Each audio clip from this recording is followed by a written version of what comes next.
आज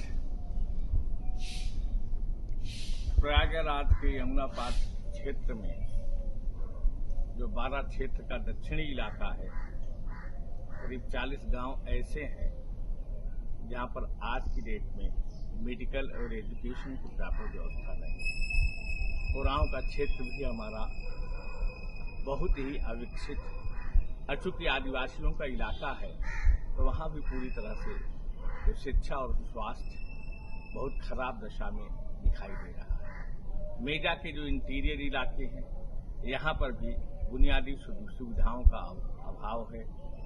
कौंधियारा का जो एरिया है, यहाँ पर भी कहीं न कहीं हमारी जो जिस तरह से हम आगे भारत में बढ़ रहे हैं, उसका प्रभाव वहाँ पर नहीं दिखाई दे रहा है।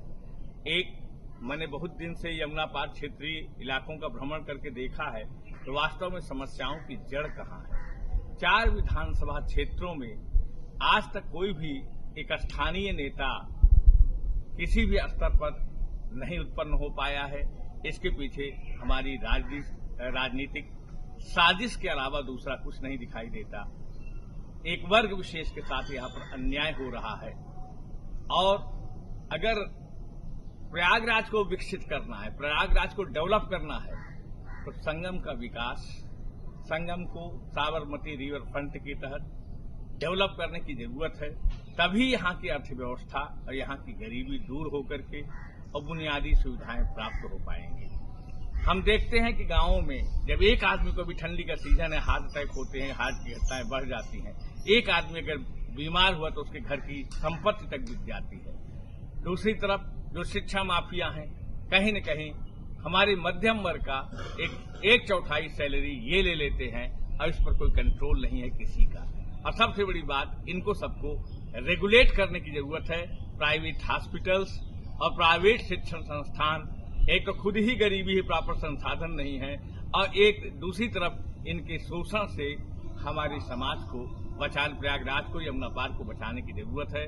अर्थव्यवस्था के क्षेत्र में इसको विकसित करने की जरूरत है, जिससे लोगों की जेब में पैसा आए, लोगों का जीवन चलने लगे।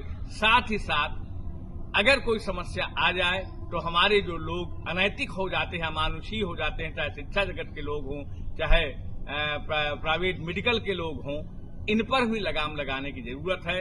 यद्यपि हमारी सरकार, लखनऊ की योगी सरकार ने जिस तरह से हार्ट के इंजेक्शन को फ्री किया है, कैंसर के लिए उन्होंने घोषणाएं की हैं, प्रयागराज झूसी एरिया में जो टाउनशिप के पुल की बात की है, निश्चित है कि बहुत बड़ा एक सराहनीय कदम है।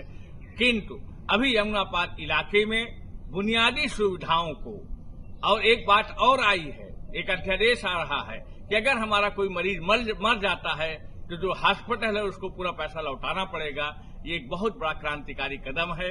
तो कहीं न कहीं अर्थव्यवस्था को किसी भी स्तर पर यहाँ पर बढ़ाने की जरूरत है, और बढ़ने का एकमात्र कारण है इसको साबरमती रिवर फ्रंट की तरह डेवलप किया जाए प्रयाग संगम क्षेत्र को, और दूसरी बुनियादी शिक्षा और स्वास्थ्य की व्यवस्थाएं बढ़ाई जाएं।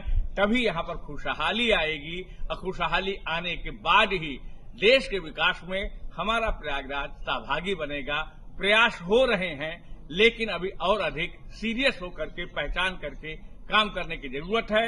दूसरी तरफ एक विशेष वर्ग विशेष से जो हेट हो रहा है, इसको हेट से भी बचाने की जरूरत है। इस पर सरकार को ध्यान देना चाहिए। जय हिंद, जय भारत, जय प्रयागराज।